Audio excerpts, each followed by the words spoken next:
Hey, Mike. Hey guys, how's it going? Good. Good.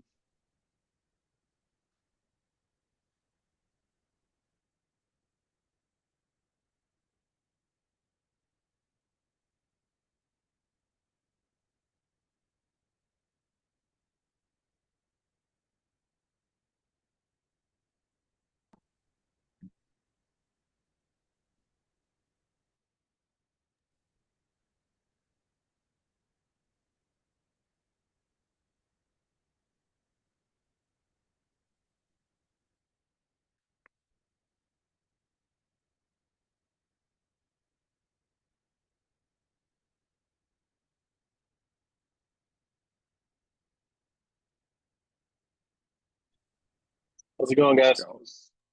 Hey Chris. Hey guys. Let's go ahead here. Ian, are you iPhone 79? Yeah. Okay, cool. How'd it go? Both teams played well. Good. Edmonton team went 4-0 in the round robin, lost in the semis. Owen's team lost the first game, then they won the next three, which is great. And they lost in the semis, but they played outstanding, lights out. Nice. Yeah. All right. So can you guys hear me? Yeah. Sounds good. I haven't used Zoom since COVID. You guys use it a lot or what? I do for work, not Okay. personal. All right. My camera seems to be iffy though. Yeah, it's weird. I don't even know what I'm looking at right now. Me either. Looks like the Okay. back of a government check or something.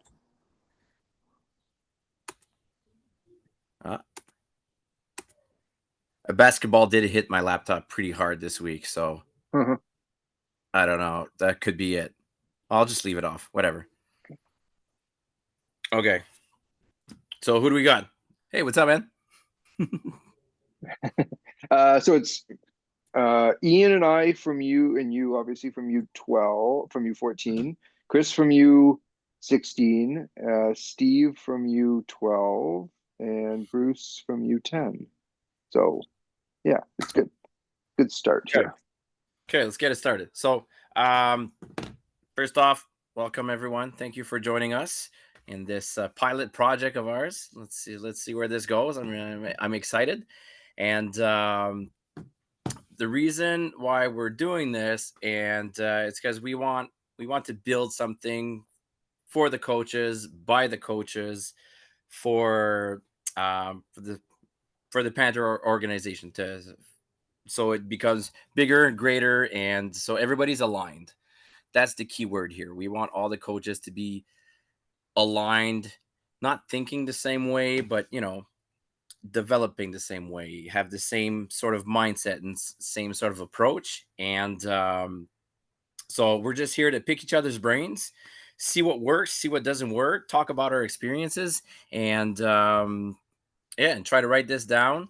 And the main reason why we're doing this, and then I'm gonna name drop Bruce here. Um, Last year was sort of our first year coaching tackle. I'm pretty new to the Panthers as well, and it's kind of intimidating. Panthers is a very proud organization. It has a strong reputation, and it's can be intimidating for new coaches, for even experienced coaches to just jump in and do their thing. So that's why sometimes it can bring false like a false pressure on the coaches. It can bring up anxiety. It can bring up uh, stress. So we just want to write some things down. So write our core values so we're all aligned, thinking the same way, and it makes everything less stressful. So we want to break this down into a couple meetings, and the meetings will have different topics. Like today's topic will be what are our core values as in the Panther organization, and maybe setups like what are our golden rules as a coach. It can be a positive golden rule. It can be a negative golden rule, like what really works well. And as a coach, I strongly recommend that all the teams do X. And sometimes it's like, oh man, sometimes I see coaches do this and it makes me cringe. I want this partnership to be like very transparent so we can just say whatever we feel and then hash it up. So that's the main purpose of this meeting. So any questions so far before I keep going? Oh, you're good. Sounds good. Awesome. So let's just do a quick round. I'm Pascal. I'm coaching U14. Been coaching football for a while, a couple of years at school ball, and new to NCAFA for the last 3 years. Still learning, and I want to pick your brains. I want each other to pick each other's brains. What works, what doesn't work, and that's why we're doing this. So maybe just a quick round table. We'll start off with let's start with Steve here. Steve, how you doing, man? Hold on. There we go. I'm off. I got my menu off. Yeah, I was part of the Originals Panthers team in 92, 93 when we just had a mosquito team. That's all we had under Roy Addy. Played for Panthers up until high school, then got a little bit more involved in soccer and just played high school football with St. Pete's. And son started playing at U10, first year U10, and started off as a trainer, then OC, then positional, then back to OC this year. All right, let's go. Thanks, Steve. Let's go with Bruce. All right. So I started off playing with the Bengals. I played every level that NCAFA has to offer, all the way up, even then junior ball with the Panthers. So I played till I was like 22. I had a number of years off out of football while, starting a family. And then Jack started the same year as Calvin. And I wasn't coaching Jack's first year, but then started coaching with Jason in Jack's second year as a positional coach. And then last year was a head coach for U10 and then head coach again this year for U10. Cool. All right. Who else we got? Sorry, guys. Right on the screen. Chris, I don't know you. Who are you, Chris? Hello. Hello. Well, my name is Chris. I've been with the Panthers organization since my son joined back in junior Panthers, and he's now in U16. I started coaching with the organization at Type with Jason Grossett, and coached all the way up. So I've coached every position in defense, not offense yet, but maybe one day. But yeah, so I've been around a good 5 years now, 6 years. Cool. All right. Thanks, Chris. And we got Kevin. Hey, Pascal, how's it going? Hear yourself. Good, thanks. Sorry, right. Did I miss the introductions? Should I just give a little brief intro for myself? Yeah. Hey, everybody. So I'm Kevin. I'm Bruce's brother-in-law. So Bruce got me involved with coaching. It's my second year. And I've coached flag football starting last year. And then I coached U10 tackle with Pascal and Bruce as well. I helped out on the O-line. And so it's my second year and having fun with it. So that's about it. Cool. All right. Thanks, Kevin. Okay. So I think What about me? what we wanted. Oh, what's up, Mike? Hey, Pascal. What's up, Mike? Okay, just to give everybody who, I'm not Kevin. Nice to meet you. I don't think we ever actually connected last year on the field, but just quickly. So I never played community ball, just played high school ball. But I've been in NCAFA for 20 years now ish. I think I don't even know anymore. I started with the Bengals, coaching the Bengals. Coached with the Giants, and have been with the Panthers since 2010. Coached every level that NCAFA offers, and I've been a position coach, an OC, and a head coach at every level, and the head coach of the U14 team this year. All right. Thanks, Mike. I'll you guys. Pascal, if you want, I can jump and in Ian, there. Oh yeah, sorry. Go ahead. iPhone 79. iPhone 79. Yeah. So Ian Nichols, sorry, not iPhone 79, but in transit. So sorry about that. But I really want to make sure to be part of this call. And good on you, Pascal, for pulling the group together. I think it's a wonderful idea. I've been with the Panthers organization. This will be my 5th year working with the Panthers. I think Mike Spitt was trying to recruit us ever since I met him back in the lacrosse days. Started off as the trainer. So pumping up helmets and making sure that equipment fit well, and from there did various positional roles on the defensive side of the ball. I played a little ball myself at Ottawa U. Last year I had an opportunity of being the OC on the Pee Wee team. DC. Sorry, I'm again tired. Long weekend. The defensive coordinator was great experience, but lots of lessons learned, right? On both sides. So I think this is really timely. And I'm really excited to kind of see, and like you said, Pascal, I'm really excited to kind of pick your brains and find out what's hot and what's not, and always want to learn more as well from each and every one of you. So that's it. Awesome. Thanks, Ian. I know it's getting the more and more obvious, but I much prefer in-person meetings. But if this is the way that we want to work, fine. But yeah, I'm just voicing out my opinion right now. I'm Pascal. Been coaching football for about 16 years at Francois High School, and 3 years with the Panthers. Coach pretty much every position, both sides of the ball. Never actually played myself. Um, Grew up in an Eastern Ontario hockey family, which I didn't know football actually existed. So played flag a lot in university and in a local Rockland league, which was actually really fun. And yeah, started as a strength and conditioning coach with Ottawa U a little bit. And then that's how I got my job at Francois, and then receivers coach, OC. And we got very little coaches, so you learn to coach both sides of the ball pretty quickly. So did most of both positions, love both sides of the ball. But with the Panthers, I'm mostly on the defensive side, and I'm really enjoying it. So here we are. Thanks for the intros, guys. So yeah, um, tonight's meeting is going to be focused on core values. What are your core values, and what do you think the Panthers organization's core values should be? And then that can be trickled down into like a set of golden rules, and that will essentially establish a Panther way of doing things. And then if we can get that pretty much locked in, and then the way we do things can vary, but the baseline will be very similar.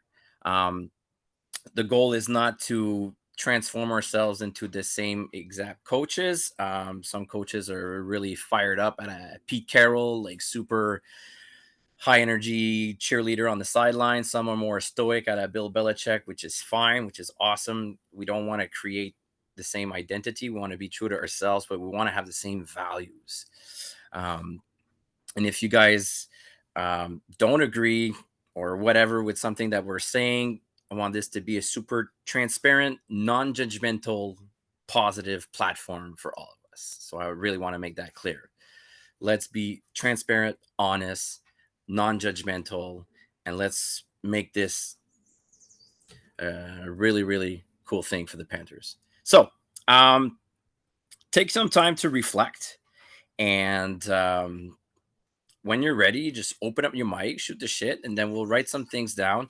So if I'm asking you guys, what do you think core values inside a Panther team should look like? What is it? What makes the Panther organization special compared to other organizations in NCAFA? Let's start with our president here, Mr. Mike. Well, I mean, it is interesting that the way you phrase the question, because I can come at it from a lot of different perspectives, because I've coached at every NCAFA level, and I've coached at the varsity level, and so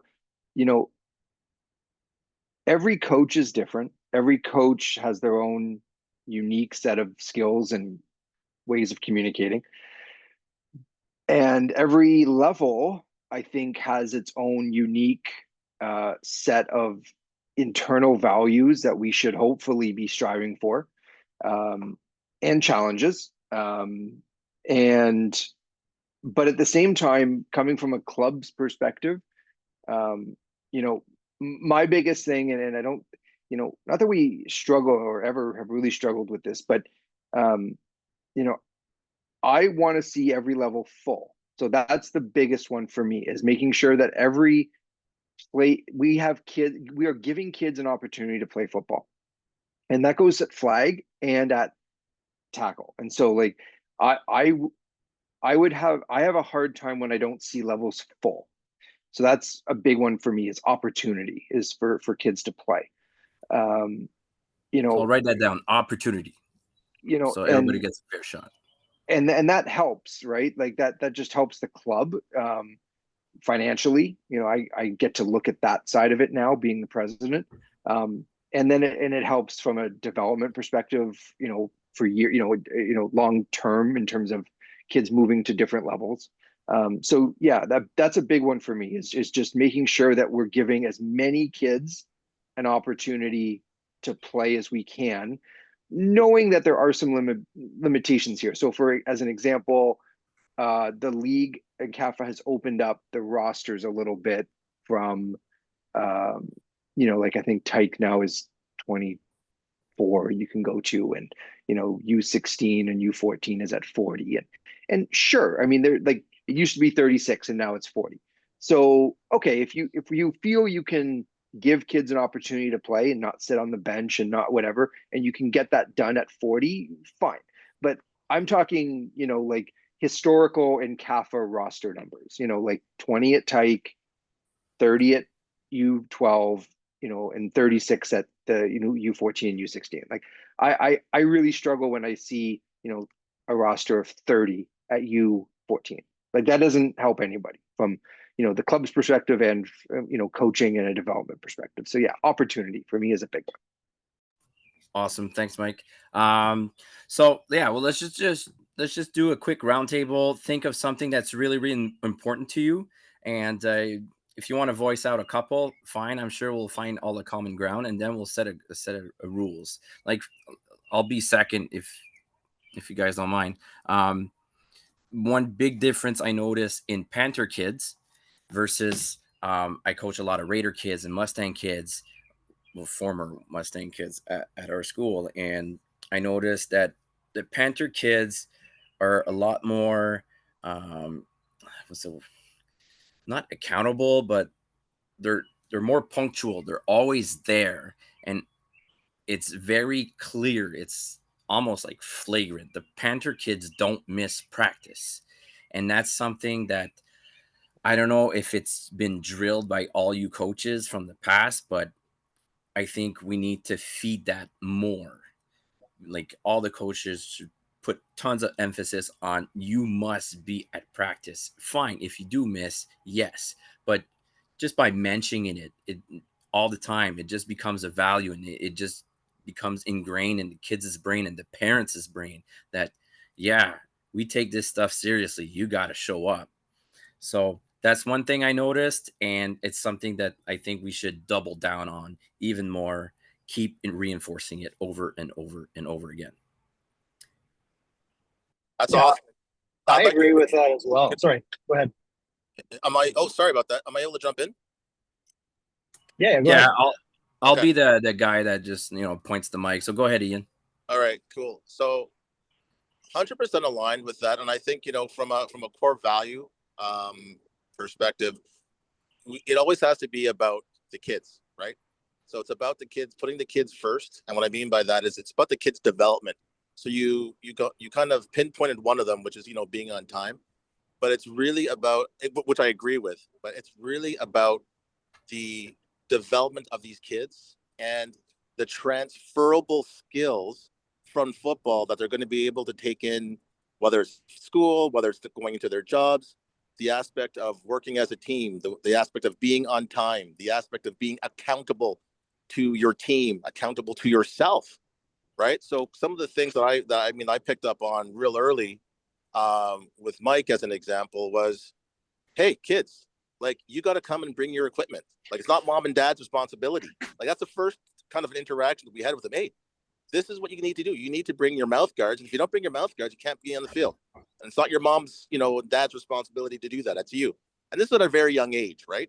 So again, it's some of these transferable skills that I'm really, interested in terms of helping the kids not only develop physically and understanding systems, but understanding how to take those skills and to become, men one day that we can, depend on and count on.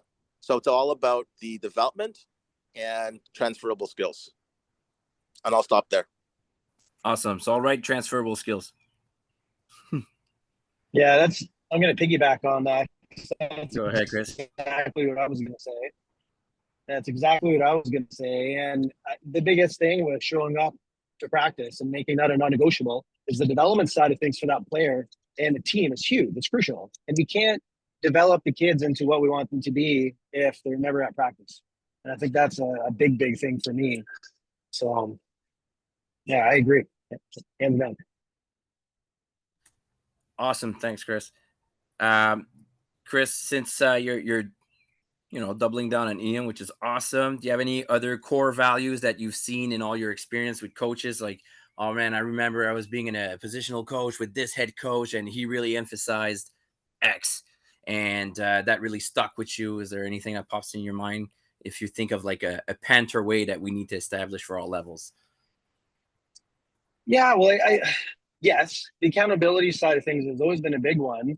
But I think being able to, when we have our players and we make, everyone makes mistakes, and having our kids go through and we're in the middle of the game and, we're coaching them on something and kids make a mistake and they're not running, the route we want them to run, or they're not, in defense, they're not following, zone coverage the way we want them to. It's taking that opportunity to not, hey, like, don't yell and scream at them and give them trouble for doing something wrong. It's the coaching side of it now of, hey, how can we take that kid, pull them off? Hey, we were supposed to run this. Do you understand what that is? Yes, no.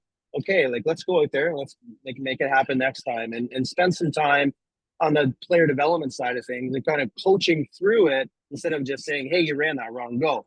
I think, there's opportunity there. We've done some good work, but I think there's still opportunity even more to do that now, because I feel like our culture in the past couple of years, especially on teams I've been on, has been a lot of like go go go go go go, and not a lot of pulling the kids aside separately after the fact and trying to just develop them from that aspect. So that to me is a big one, the player development side. Awesome. Thanks, Chris. And the way I'm already thinking in like, how do we establish this as a rule? And I just automatically thought about, because I see it all the time coaching school sports. There's a lot of coaches that don't know what they're doing. And I see tons of coaching, always coaching the last point, the thing that just happened, instead of coaching the next point. So if we just write it down that way, I think that summarized exactly what you just mentioned, Chris. It's just stop coaching the last point, coach the next point, and then all the positive mindset, all the not yelling, all the not screaming, and just development side or aspect is just happens naturally. Let's go with Steve here. Yeah, I like my biggest thing, and I've always enjoyed this is making sure like every minute is accounted for as much as possible. So the organization of time. I think if you respect parents' time and they see like, okay, the kids, we are starting, right on time or a minute early, and they are going, they're getting water, they're coming back into the drills, and everything is accounted for. It's like, okay, the value that my kids are getting is great, because I've seen other practices where they just kind of throw the ball and, okay, whoa, we're 3 minutes late here, we got to start. Like, there's nobody watching their watch, or they go overtime as well, where it's like, hey, we don't live 2 minutes from the field. We live half an hour away from the field. My kids have to get to bed and stuff like that. So they plan on the practices from this time to this time. So the organization of time and letting the coaches know the timings. Like talking with Jason right now. We're making a plan to start on what do we want to see, how do we want to organize, and move our way, because we anticipate we'll probably have to make cuts. So how do we give everybody kind of a fair shake at the position they want to play, and then which is another thing I think we do very well. We give we and Mike did this last year, which was fun. It was fun to see. It's like you try out for any position you want. And then we'll kind of put you in the position you should be in. but you know what? Hey, we gave you a practice or two, watching Carson throw a football, who's the center. Like, okay.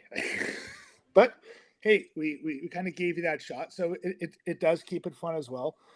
But yeah, the organization of time and making sure, people feel valued. Like, I think as I get older, I'm realizing this more and more. I can always make more money. I can't make more time anymore. So for me, like time is a big deal.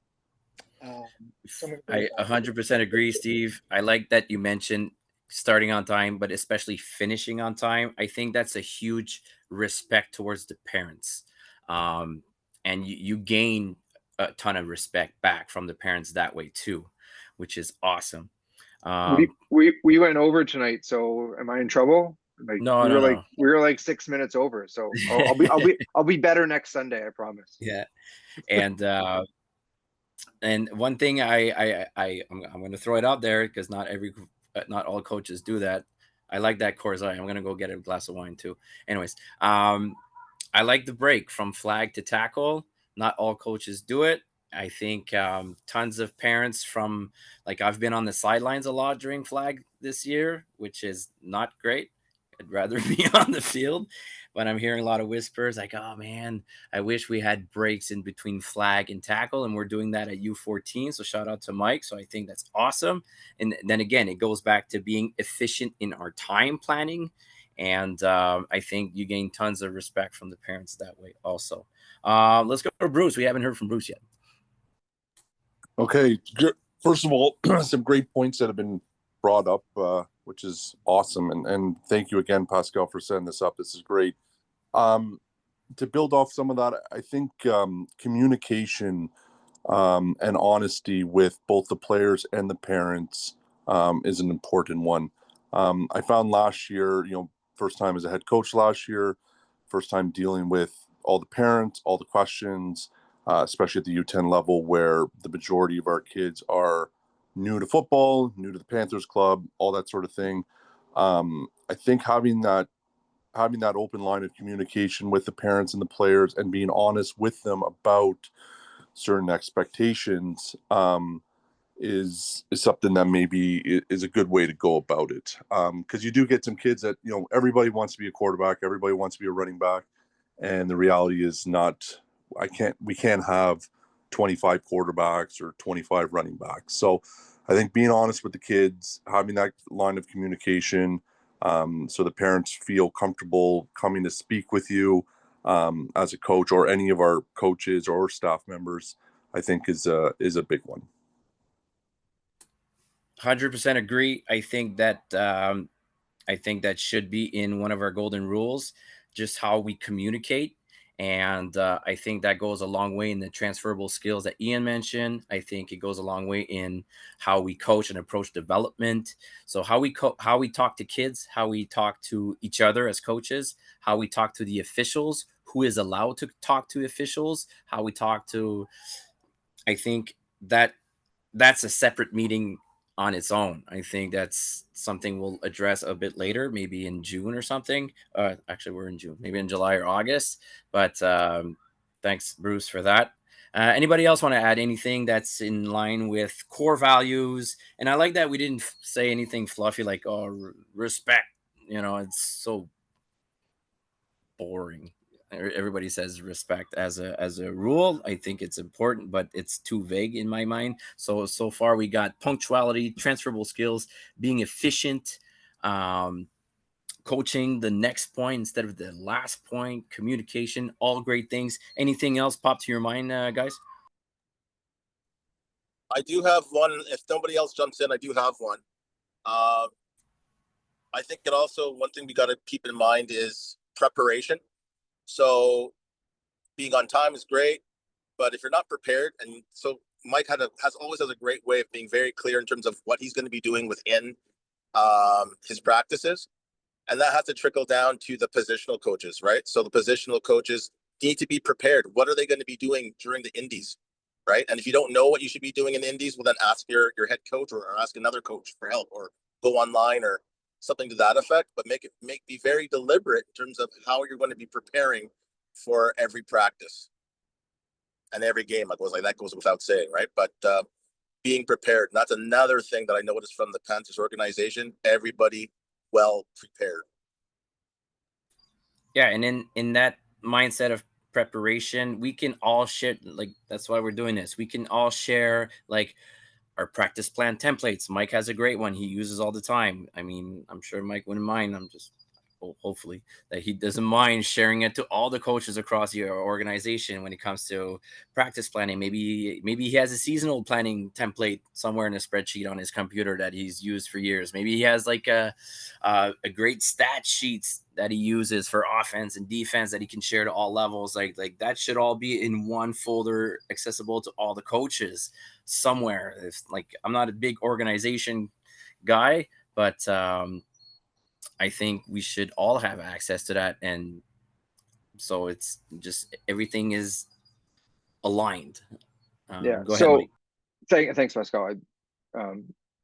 Very kind words. Luckily, we have both club VPs on the call tonight. So Chris and Steve, also, like just a Google folder where, we can all just drop stuff in and have access to it. And, it takes nothing to drop in our stat sheet and our practice plan. Like, that kind of stuff it is not proprietary. And any coach who ever says this is mine, I mean, I think we're all, online and social media enough that like we all see that the football world and the coaching fraternity in football is not proprietary. Like, it's getting much better in hockey, but I can tell you from years of also coaching hockey, like it is, coaches are these are my drills. And with social media and with the internet now, it's kind of impossible to be that way. But I've always found the football world is very open, and you can find a high school coach in the States that you like following, and if you email them, you probably will get a response back. Like, these guys are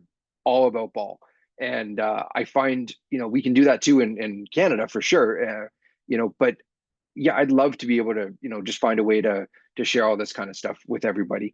And I think the other thing that I would mention, Pascal, about kind of like golden rules is that, and I love, and the only reason I'm saying this is because I love that you guys didn't say this. I love that nobody talked about winning, because the Panthers do have a history of winning. It's hard to get away from it. But what I would say is that I've been with head coaches. Actually, we were just having a conversation with Grayson about my 1 year with the North Gloucester Giants, which was an unmitigated disaster. That's a conversation over a beer for sure. I can give you guys that story. But everything was about the head coach getting his ring. And from the minute we walked in, and this was a lot of us. Like, we applied.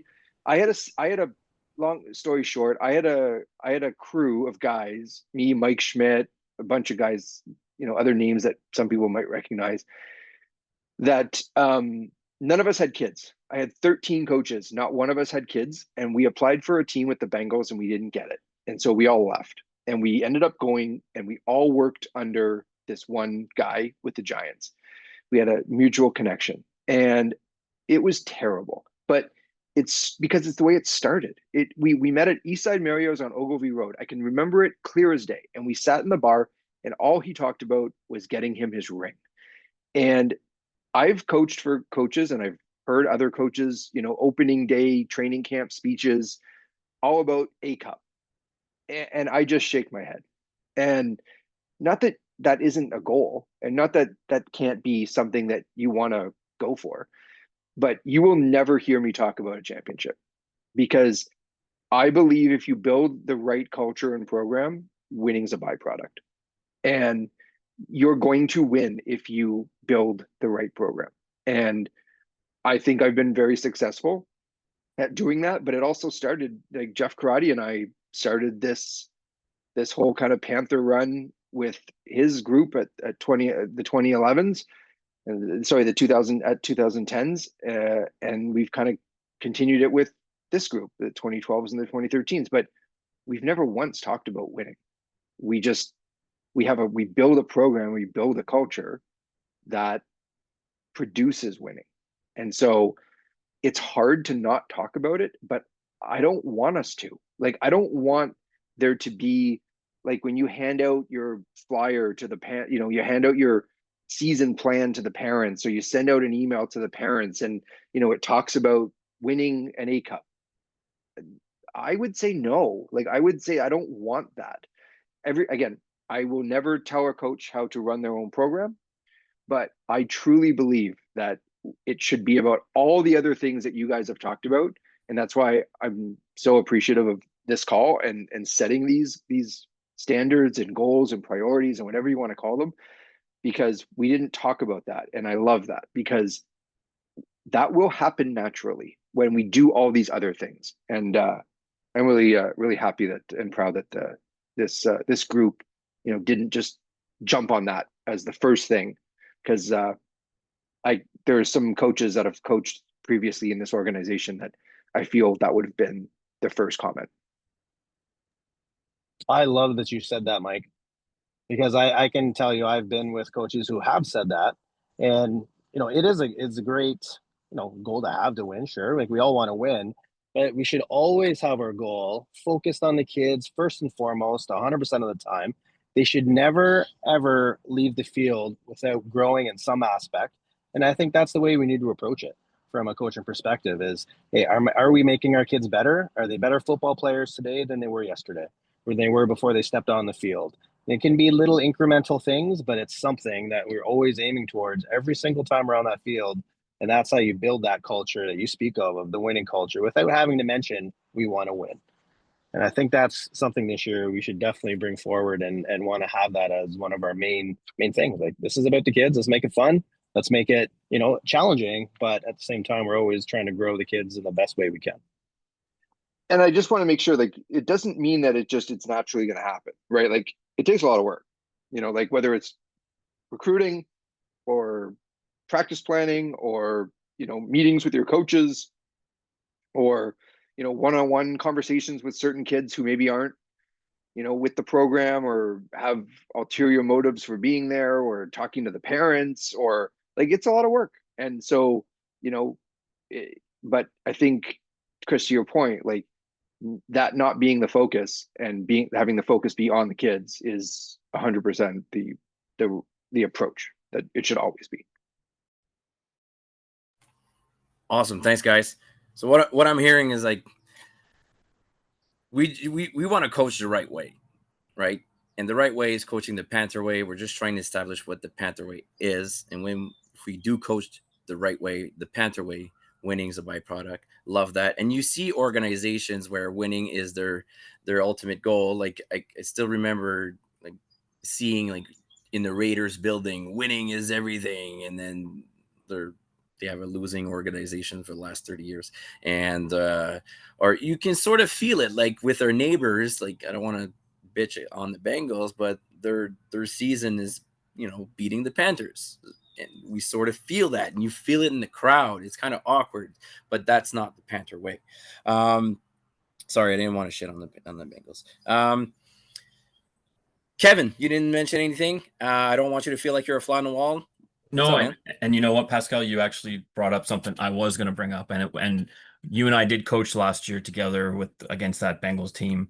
Again, don't want to single anybody else out, but what Mike was talking about before about winning, right? Winning, it's going to happen, and then it's knowing how to act when you do win, right? I think we want to develop confidence in the young kids, but we don't want to develop cockiness, right? We want to make sure that the kids are respectful of their opponents, and they're respectful of the referees, and football is kind of like it's a sport like unlike any other, where you need a quarterback to throw to a receiver. You need an O-line to block for the quarterback. Like, you guys are dependent on one another. So we really have to preach the respect among teammates too, right? Because I don't want to, when I get mad as a coach when I see kids are throwing their hands up in the air that buddy didn't get him the ball, or, the pass was too low, pass was too high, guy didn't miss, he missed his block, stuff like that. So we got to make sure that we're preaching confidence and not cockiness, and not,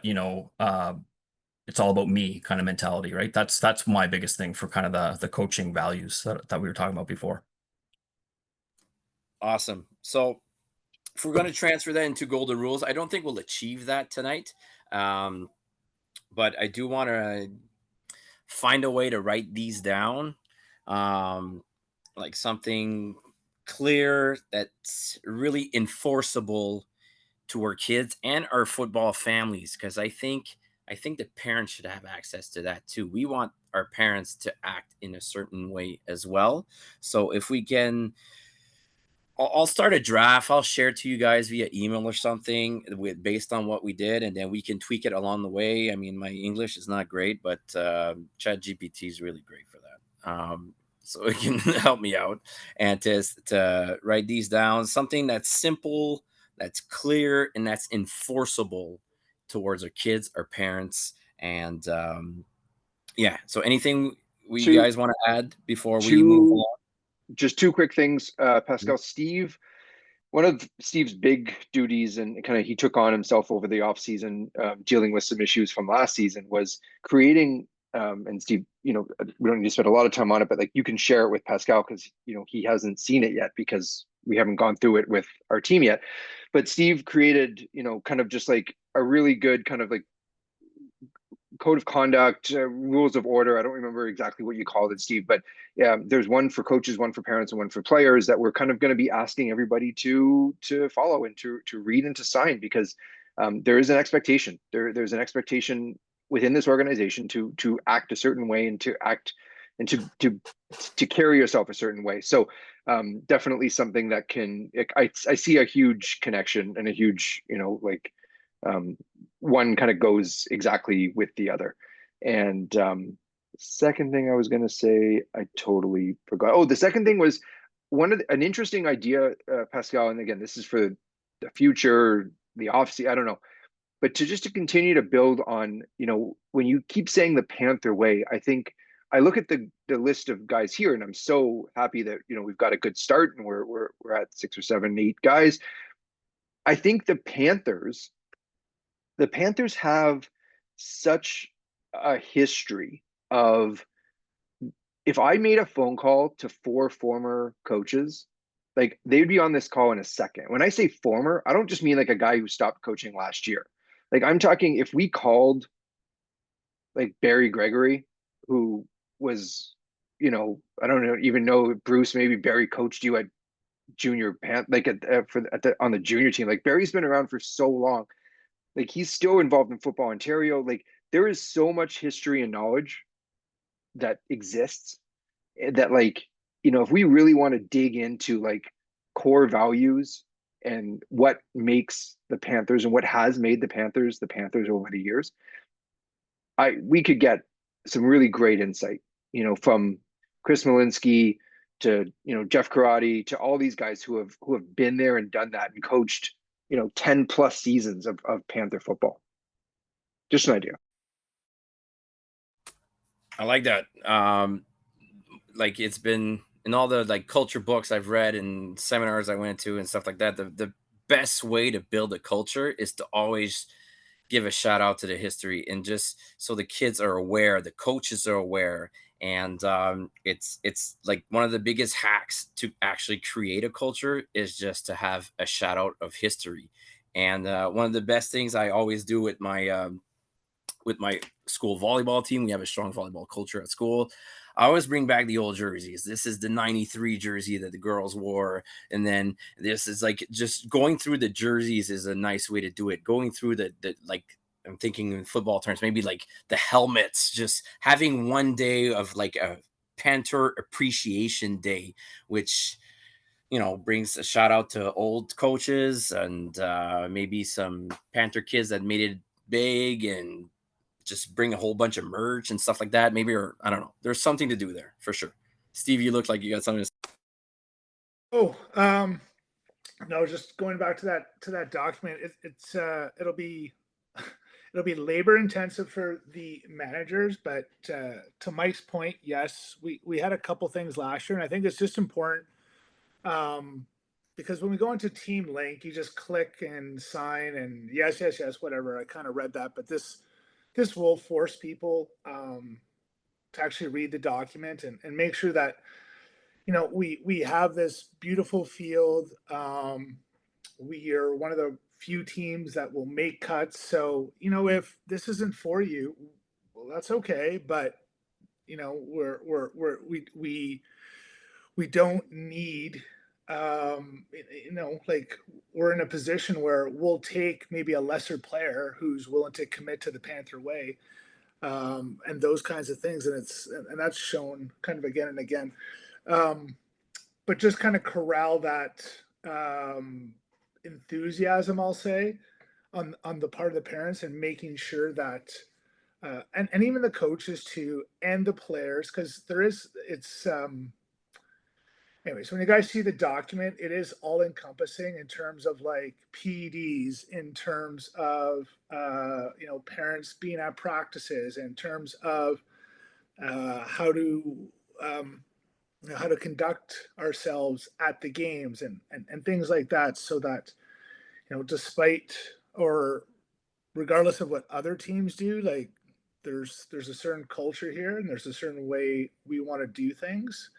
And it's not to say it's the best way to do things. It's always going to be a working document from year to year, but yeah, it is something that last year as VP of Ops, I was kind of like, we don't really have this document. So this is very much as aligns with, hey, like this is, we should always strive to be better. And I have it, like we have a big mural in my gym. It says adapt or die. And that's kind of the motto of me and my kids. It's, you got to keep trying to learn to get better. And to Mike's point as well, in terms of winning, like I played a fairly high level of soccer, and got a scholarship for playing. And I don't remember a lot of the wins, but I remember who coached me. I remember the things that clicked when I couldn't get something, and who taught me those things. Like, oh, I finally got it. So those are the values that really want to promote, and really, get kids better, because the kids who move on to the next level, they'll develop, they'll remember the development pieces, and not necessarily the wins and losses. Thanks, Steve. One thing I'll mention though, I've done contracts before. They only work if we coach it. So having a contract, I think it's nice. It makes things clear. It makes things maybe a little bit more simple. But head coaches have a huge job. It can't be just a document you send to parents and they fill it up and boom, it's done. It has to be coached. It has to be read to them. I know it sounds a bit banal, a bit like childish, but we have to read these to the parents. We have to read these to the kids so they truly understand what they're signing up for. And then it's an ongoing process all throughout the season that we have to coach it.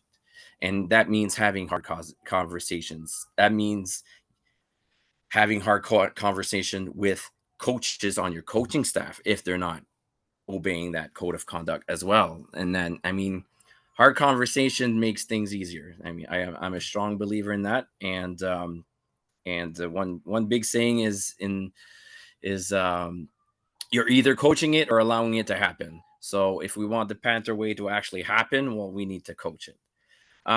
Just to make a segue from our values and everything just mentioned, I'm just going to jump in. I really want to do this before the end of this meeting, and I see the time here. So if we can just maybe use the chat, I want to leave this meeting clarifying coaching expectations. And what I mean by that is maybe we can just discuss how we handle discipline, how we talk to players, how we talk to parents, how we model behavior, how we model professionalism, and just write some things down. I'll just be a fly on the wall here and write some stuff down, listen to you guys talk, write some stuff on the chat, but and then we'll send out a resume like according to you guys, if we want to establish a really great Panther way, what are the coaching expectations that all coaches like have to sign up to? Like it can be either positive or negative. Like you have to do this and you cannot do this. So let's just pick each other's brains. Anybody who wants to start, open your mic and go. Well, I know that there was some discussion in the off season that we had about having a certain amount of plays per half for kids, and then depending on the level, because obviously pike, the time limit is a lot less. Mosquito's a bit more. Pee-wee Bantam more. So having a certain amount of plays, per half, coaching that, making sure that those players have that. I know at Tyke we see a lot of clubs play kids both ways. That's something that I didn't really do last year because of, as we spoke about earlier in this call, the development part. And I think development is really crucial because those teams that do play kids both ways, they end up not having that development for the later ones. So that's what I would say. Thanks, Bruce. Two great points. I think we need to address this, how each team should handle amount of plays, and the both way situation is definitely a factor at all levels. Steve, only head coaches or their designated speaks to the ref. I would cut out the second part. Only head coaches are allowed to speak to the ref, but all right. Respect opposition. Sometimes the coach isn't there. Yeah. I get that. And I see what you're saying there. So yeah. Anybody else? Just write the chat. Open the mic.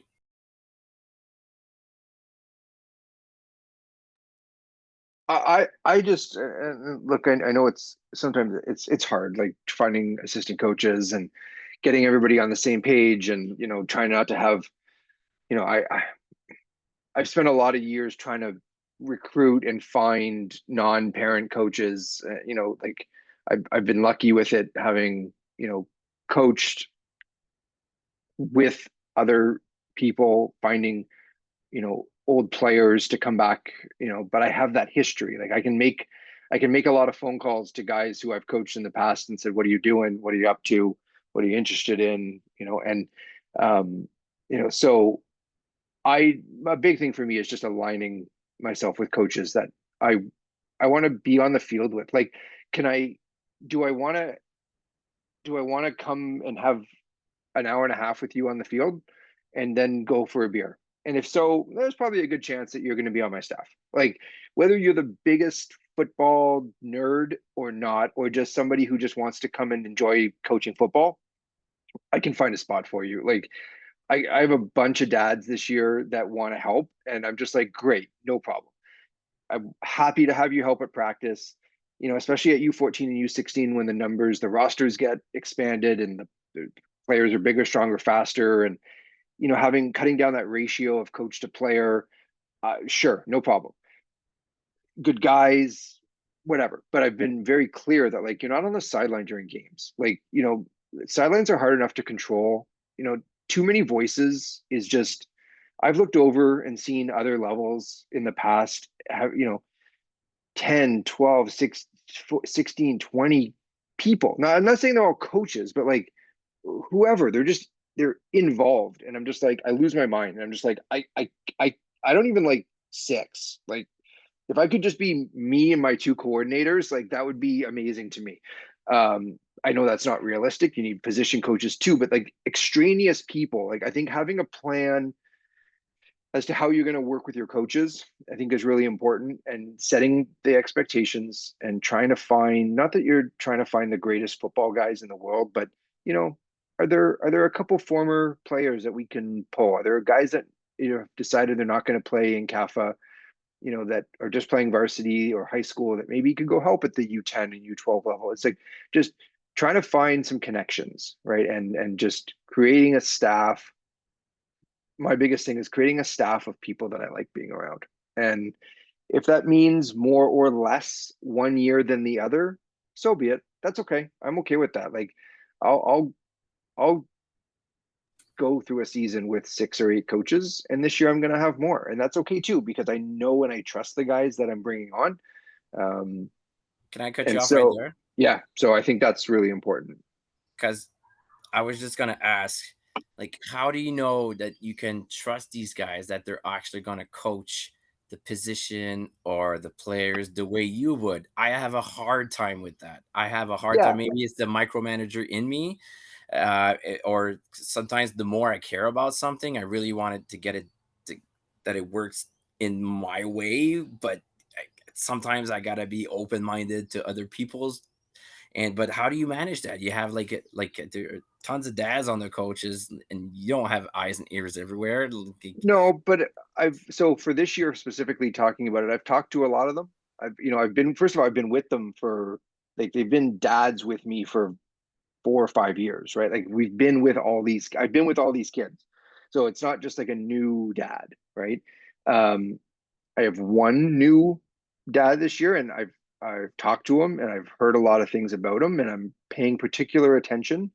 Um, and but I've also had conversations with them and been open and communicated with them to say, like, I'm not expecting these guys to be the technical savants that are going to change somebody's stance or change. They're going to hold a bag and they're going to throw a football and they're going to set out the cones and they're going to help. They're going to be there in case one of my position coaches can't be there. And I'm not expecting, and they know that, and I've told them that, and there's no, there's no need to necessarily, I don't really worry about them trying to change something that another coach is trying to institute. I've said to a lot of them, like, I expect you guys to listen a lot, and just when you feel you can insert yourself, then I trust you to do so. But you shouldn't be overstepping the position coach that I've identified, right? Like, as we get going, if I pair you up with, like specifically Pascal, you at linebackers with a dad who might want to help, like, they've been told, like, they're not to step in, like, they're not to override you. They're not here to, if Pascal says step right, they're not to say step left, right? Like, it's been very clear. And I will continue to make it clear. And if you come and tell me that this person's not working, then that's an easy fix. They're not going to be on the field anymore, or I'll move them to a different position, right? So One I thing think you it, just it said, goes back to communication, right? yeah, and one thing you just mentioned, and it really stuck, is you need to coach your coaches, and that's really hard. That's really really hard to coach your coaches, and but if we have clear coaching expectations, that's something that I think we need to like it should be explicit, like on paper. Here's the head coach's job. Bing, bing, bing, bing, bing, bing, bing, bing, bing. During games, practice, and here's the positional coaches. Here's your responsibilities. Ding, ding, ding, ding, ding, ding, ding. And it can even include what not to do. You are not allowed to talk to a ref. You are not allowed to jump on the other side of the ball. If I'm a linebacker coach and Coach Mike, you tell me I don't want you to overstep. I want you to just stick to linebackers. Don't go talk to the running backs. It and you feel like that's the way to go. I think it should be on paper. And I don't know if you guys agree with that, but I'm curious to hear you guys what you have to say about this. But I think it should be written down so everybody knows their role. Yeah, like I think personally, the setting the expectation is huge. If you don't set the expectation with the other coaches, then you open yourself up for that, and you open yourself up for translation, and you don't want that, right? If you want your team run a certain way, and you want to run a certain offense, or you want to run a certain defense, like, set the expectation of what you want, and the team buys in or they don't. If they don't, then maybe that's not the spot for you. Like, you got to have those people, like Mike said, that you surround yourself with, that you trust, and you have a good time with, because you're in it for the long haul. I can tell you, like, from our last team we were on the last 2 years, our defensive side was, we were legit. Like, we were very close. We aligned. We had the same goals in mind, and we supported each other 100%. And that's what you want, is that support. But it comes to setting that expectation right from the beginning. You want to share what those goals were, and what were there, like, how did you guys all align each other, or did it just happen or organically? Well, originally it started organically for sure, and I think it's just that we all kind of had the same, like, we wanted to be there for the kids, and we wanted to have development for our children, and we wanted them to, commit, but we hold them accountable to, the roles that we were accountable to coaching for. And we supported each other in that. And if I wasn't there, I couldn't make it, I had no problem setting my plans to the next coach, and the coach would jump in and help out, and vice versa. And when we're dealing with, the emotions of the players on the sidelines at practice or at a game, we supported each other in that aspect as well. So it's, like, in a positive way too. And it was, I think, just the mentality that we had as coaches. We were very similar in how we coached, and very similar in how we aligned them. And it made a big difference. And especially with the players too, because the players would speak to that as well. Maybe I could jump in there a little bit as well, Chris. And Chris, obviously, I mean, we had lovely years coaching together on the defensive side. And I think some of the key thing, we already spoke about it, was communication. So we all communicated with each other in terms of, what was very similar to what we're doing right now. What did we feel was valuable? Like, what makes sense for our kids? What did we want to develop on? And we set it in motion. Now, if anything, didn't work, or we needed to change something, well, collectively we worked together and we would revector. But the key was communication, a lot of communication. I mean, sometimes we met face to face, sometimes it's through, email, phone call, whatever. But we were pretty much well joined at the hip when it came to that. And yes, from a communication, like a line of command, like a line of, like, chain of command rather. If there's issues, well, I mean, all of the positional coaches could go to the head coach if they wanted, or they would come to me, and then I could speak to the head coach. I mean, we were very, we were very open that way. I think I'll leave it at that.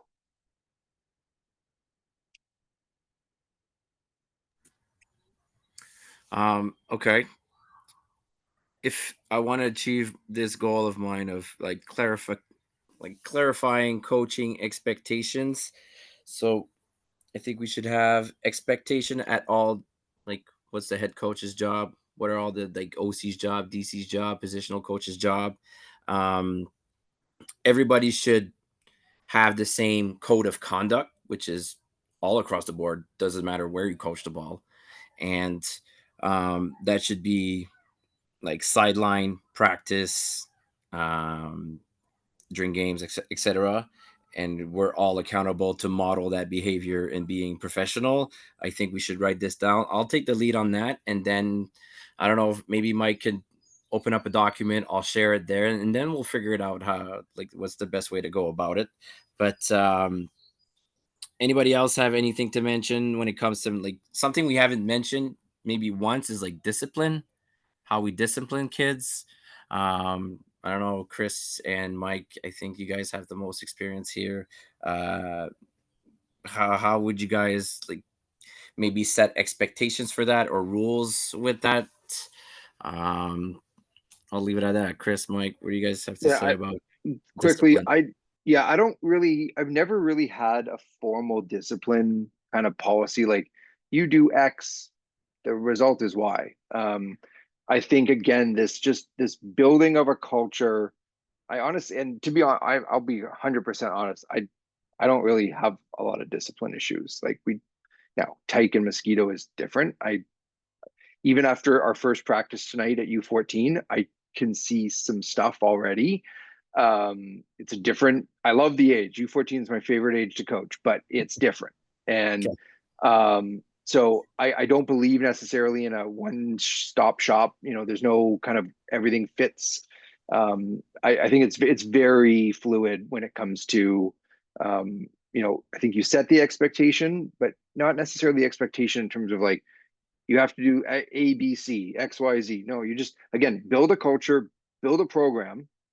And if somebody steps outside of that program, it's conceptual. It's, there maybe isn't defined lines, but if somebody steps out of it that you don't think is aligned with what you're trying to achieve, it's very individualistic. Like it's conversations with the player. I'm not really a big believer in running laps, doing push-ups.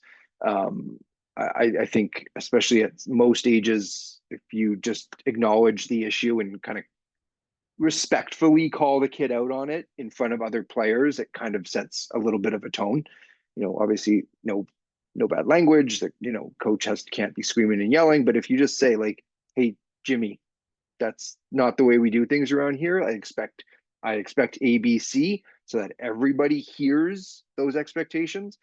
I think you achieve, again, that building of a team and a culture versus just, hey, you 20 push-ups or give me 2 laps. Like, I don't think that works anymore. I mean, we all played in that time. We all experienced it. And I personally just don't kind of feel, I don't feel good doing it. I don't really do it with my own kid. And so I don't really feel like I feel it would be fake. I feel it wouldn't, I just don't feel people would buy it if I all of a sudden started screaming and yelling and told a kid to run laps. I just don't think it would come across as genuine. Well, that's the thing, right? Like when we get new coaches, like sometimes they come in with a mindset of like, I'm going to coach like how I got coached. And that's not necessarily a good thing because we don't know how they got coached. And so that's a great point, Mike. And I don't know if anybody else maybe coaches a different way. So here we go. Mike's open. Yeah, I think sorry, go ahead. I think one of the things I'd want to highlight is you want to coach kids, you don't want to shame kids. So, yelling at kids, I mean, being stern and saying, hey, wake up, that's a little bit different than, they're in a game, you're yelling at them because they missed the ball or they missed the play or they didn't do the proper route. I think, one of the things I'd like to see is if someone's making a mistake, it's a trend, rather than yelling at them, you make a substitution, right? You take them off, put somebody else on, not because they're a bad person, but you're going to coach them on what they need to do right. So again, it's about coaching them, not shaming them. Yeah, and I think it's giving them that opportunity to go right back in again and show that they can do it and build that confidence back up again. Bingo. Because that's a big thing too, right? Bingo. You got it. Yeah, and the discipline side too. We're talking. Mike mentioned fluidity. It's very fluid, and every person's different, and you can't, kind of, I'll say manage, or coach. You can't coach every kid the exact same way. Like here, this is a drill, sure. But when we're talking about feelings, we're talking about emotions, you have to get down to that level with that individual. And you only do that by being able to know who they are and what makes them tick. And a good coach knows his players. And when you get down to that level and support them in that way, then you get the buy-in. And I'm very similar to Mike too. Like there's not a lot of discipline I think that we've had to do besides having a one-on-one conversation with some players when they do step outside the line and they blur that line a little too much. But it's been, I think most people know, like, hey, this is the expectation. This is what my coaches want from me, and I'm going to do that. And I don't think we run into very many problems from a player perspective. Go ahead. Yeah, the other thing I would also mention. Sorry, can you guys hear me? Oops, my mic's on. Yeah, is I find the best teams, they kind of self-govern within the team. When your best players and your leaders are the ones like, guys, pay attention, guys, like, keep quiet, coaches talking. Coaches don't have to do much. And they're like, well, I want to play more. It's like, well, what do the best players do? They are like, and I tell the guys who are sitting on the bench is like, you know what you guys have right now? You guys have an opportunity to start doing mental reps. Like, look at the defense and what could you take advantage of when you get in there? Because you will get in there in your practice scrimmage. But if you're looking around, you're playing with the grass, you're talking with your buddy, well, you're wasting the time and the opportunity to kind of gain those mental reps, because the defense is going to play the offense, and they're not your friends at the time. Like, they're your adversary, and they can and taking advantage of that will get you in the game. But if you're going to fool around on the side, well, you're not really taking advantage of. So really creating that culture within your team leaders, and we can identify like who the team looks up to, like who all the players like look to when, man, like this is a close game, who's going to make the play and who's going to make that block or who's going to make that tackle. And when you have those kids creating the culture, the rest tend to follow. I'm gonna jump in real quick, Steve. I see that a lot in trying to identify our leaders, which is fairly easy, and giving them that leadership role. But I feel like we really need to coach them, because we want to be positive leaders. We don't want them to become bullies. We don't want them to, or overstep their boundaries a little bit. So I don't know how we do that. Maybe have a separate, not a separate code of conduct. Well, you're always watching, right? You're always watching to make sure it doesn't go over an edge. Yeah, but like for me, one thing I see is like player-led warm-ups. Like I have a hard time with that. I know we do it because we sort of like take that time as coaches to like talk around through the shit and talk about what's going to happen. I feel like there should be a coach that should always take care of warm-ups. That should be a separate thing. Like one coach is responsible for warm-ups, but it can be player-led. But I still feel like a coach presence is mandatory all the time. Just a small thing that popped in my mind. Sorry. Yeah, I like being there for warm-ups. I like talking to the kids, and I also like monitoring to make sure they're doing the correct warm-up 100%. And when it's not been done correctly, and I've seen Mike do it too, like when they're starting fooling around, especially like on a Monday or a Thursday, he'll walk over and, all right, well, guys, like you wonder if things don't go right, why we're not I'm not saying it shouldn't be monitored, but also it's not easy. Like it's a very, very difficult balance, because you have to have the right kids to do it, and sometimes you don't. Sometimes you have to be the coach. But if you can find like a couple of kids, and don't get me wrong, like at the U10, U12, even the U14 level, you gotta reel them back in, because they will kind of, go off the reservation from time to time. But also, when I find even coaches, positional coaches, when you give people, kids included, the buy-in that, hey, like there's been an ownership in this too, they tend to buy into your program more. They tend to buy into your culture more. If it's like, no, this is the way we're doing it, we're always doing it this way, and it's a very hard line, and they don't have some say in how things are being done. It's extremely regimented. Yeah, Which, and there's that balance to be held. And I'm not saying it shouldn't be, but I'm saying like, well, that's a power move to like include them in how we do things, is like a really good power move to create that culture. Also, it gives them ownership. Now they feel like responsible and accountable, and it creates self-discipline as well. So I strongly recommend that, to include them in building that culture, so it's for them and they get that feeling that it's sort of by them too. So, and that's again, that's on the head coach's job to coach it. It needs to be coached. Well, and I think that's another thing too. We talked about discipline, and that's the other one, is that self-discipline side for the player. That's a different thing.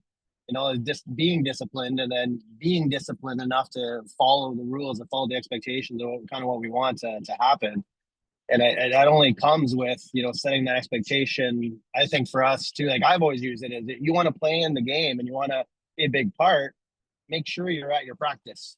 Like you got to be at your practices and show up on time and be willing to put in the work. And if you're the one always missing practice for whatever the reason is, then, you don't want to be there. You're at the game and you want to be in every play, but you don't get in. Like there's a reason, right? It's because you haven't been disciplined enough to show up for the things that we really need focus on, and that's practice. Like you put the work to practice and it pays for itself in the game. That's my philosophy personally. but I'm not sure if that's everyone's, but I think you got to be disciplined enough to follow that little basic thing, that fundamental. We're at practice. We're there every time, and we're putting in the time. We're doing it the right way. All right, thanks, Chris.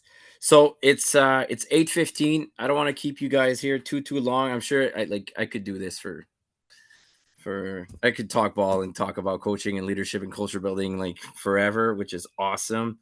But let's wrap things up here and leave some meat on the bone for our next meeting.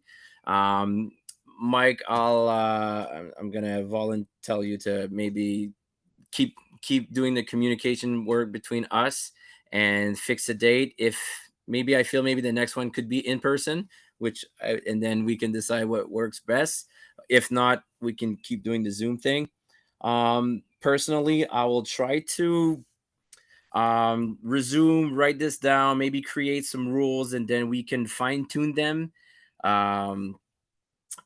We can fine tune them like individually before and then really hash it down next meeting. And next meeting, I forget what I had in mind. Sorry, I forgot what I wrote down for our next topic. I don't know if you have it in front of you, Mike. Just a sec. Team building and coaching assignment. So that's what I had in mind. Team building and coaching assignment. So coming in with our golden rules, our principle, or core values, and maybe talk about how we present it to our team, and really talk about like what coaches are responsible, and really set out what our expectations are for all levels of coaching. Mike, go ahead. No, I was just gonna say sorry. I didn't have it, so I'm glad you found it. Okay, sounds good. So yeah, I'd like to do this at least once a month. Maybe if we want to fast track things before the seasons actually start, so we can get the ball rolling as soon as possible. Obviously, all this stuff is kind of cool, and for this season, we might be like a little too late for certain things. But yeah, like I don't know if we want to meet end of June, maybe early July, just to talk about identifying or actually clearing out our golden rules and setting out coaching expectations together. I think that would be great. And then we can talk about maybe playbook designing or whatever. What do you guys have in mind? And then sharing our, just pick our brains knowledge wise the rest of the season. And then by September and October, we can just keep meeting and talk about our season, how it's going. And I'm having trouble with this. Well, how would you guys handle it and stuff like that? Yeah, I think that's great, Pascal. I'll send around something, try to figure out a date and time for the next one. I'll create a Google. The Panthers have a Google account where the executive share stuff. So we'll add in the coaches, and we'll allow everybody to kind of access one of the folders, and we can, again, like you said, we can just dump stuff in. We can keep the meeting notes, and and I know guys like Jay and both Jay and Jason are definitely probably interested in being able to read up and listen to what we were talking about. So I think all that information is really important. And I think you said maybe this doesn't affect or can't necessarily affect this season, but I think it can. I mean, I think every piece, every idea, every piece of knowledge, honestly, as an example, I usually just let the kids do their warm up and kind of over the years, it hasn't really been a thing. And it seems weird that like I've trusted U10s and U12s to do it, where I don't really trust them this year at U14. Like I think we do have to have a coach or a couple coaches watching warm up this year, because I just feel like they're at an age where they can just their minds wander, they get fooling around. And so when I hear just these discussions, I think it definitely can affect this year. And maybe it's not dramatic overhaul of somebody's entire program or the way they think about coaching. But if everybody comes away with a nugget every meeting, I mean, that's a win. That's an absolute win. And so I think it's important to not think that this isn't as valuable as it is, because I really believe it's a huge value for everyone. Well, I right. can tell you that this has already been valuable to me. I've been in football my whole life. I've been a fan of football my whole life. I know the game inside and out for the most part, other than, complex schemes and that sort of thing. But, being last year as a first year head coach, it was overwhelming at times. It was difficult at times. And, you almost didn't want to reach out too much for questions. At least I felt personally, just because I didn't want to show like, yeah, maybe I don't really know what I'm doing at times here. So, little things like this, we're now having that comfort to go and talk to, any of you guys about different things and, really doing a self-assessment and trying to get better as a coach and as a person that way.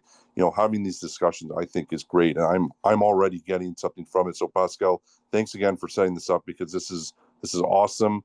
And it's great to be surrounded by such a great group of men that, that we all have the common goal of developing these kids into young adults. And I'm really fortunate to be a part of the Panthers, and fortunate to be aligned with all of you. All right. Thanks, Bruce. Okay, so if anybody else wants to add small nugget before we leave, feel free to do so. Mike, thanks for sharing or creating a document for us. The rest of you, feel free to dump some stuff. We'll try to categorize it or organize it in there. Personally, I'll resume everything we talked about. I'll try to write some things down and create. I'm not really creative when it comes to like posters or like creating stuff to actually promote these things, but I'm a huge believer in promoting our values in some way, some form, making them obvious and clear so we're all aligned. So that can be another discussion. If ever some of you guys feel like you guys can contribute something before the next meeting and you have a thought bubble that I can't see right now, go ahead. All right, cool. So, all right. So next meeting, I'm going to give you guys a bit of homework. What was it? Just a sec. I lost my train of thought here.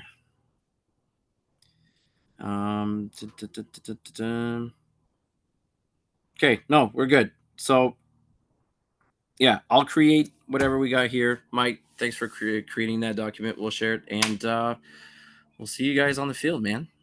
I'm excited. I'm excited. Thanks for being here. Thanks for letting me pick your brains. Awesome. Thanks, everybody. Great. Thanks. Thank you. Thanks, Thank guys. you. Have a good night. Thanks, guys. Thank you. Have a great night, everyone.